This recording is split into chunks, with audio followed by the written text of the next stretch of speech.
មួយរបស់លោកយើងគាត់ថាបើការមិនខ្វល់ពីការធ្វើទីផ្សារលើអនឡាញ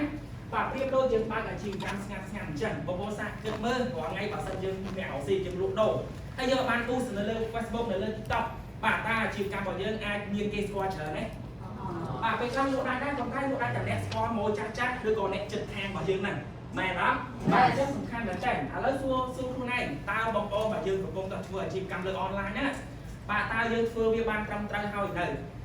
មែនអត់បាទតើធ្វើវាការផ្សព្វផ្សាយរបស់យើងណាបាទ page របស់យើង account របស់យើង video poster របស់យើងណារៀបចំបានត្រឹមត្រូវហើយនៅមែនអត់បាទអត់ត្រឹមត្រូវមុនបាទ Facebook page របស់យើងសូម្បីតែយើងអត់សូវផុសហ្នឹងណាឥ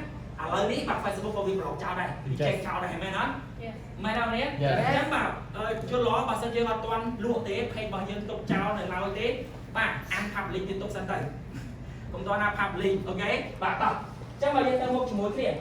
របស់សម័យកាលនៃជំនួយបងប្អូនមកយើងដឹងហើយបាទមកដល់ពេលនេះបាទបើយើងនិយាយពីពិភពលោកមកគេថាដល់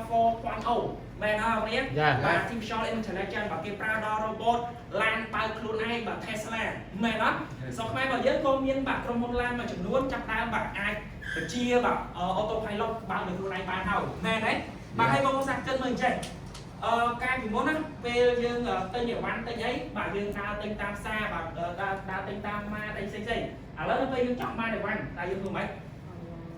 បាទយើងទៅបើក app បាទយើង search ទៅលើបាទ Facebook ឬក៏បាទ Telegram ឬក៏ TikTok ដើម្បីរកចំណុចដែលយើងចង់បានមែនអត់អញ្ចឹងរបស់សម័យកាលតាមដូរច្រើនមែនទេអញ្ចឹងសួរខ្លួនឯងបាទតើយើងកំពុងស្ថិតនៅកន្លែងណា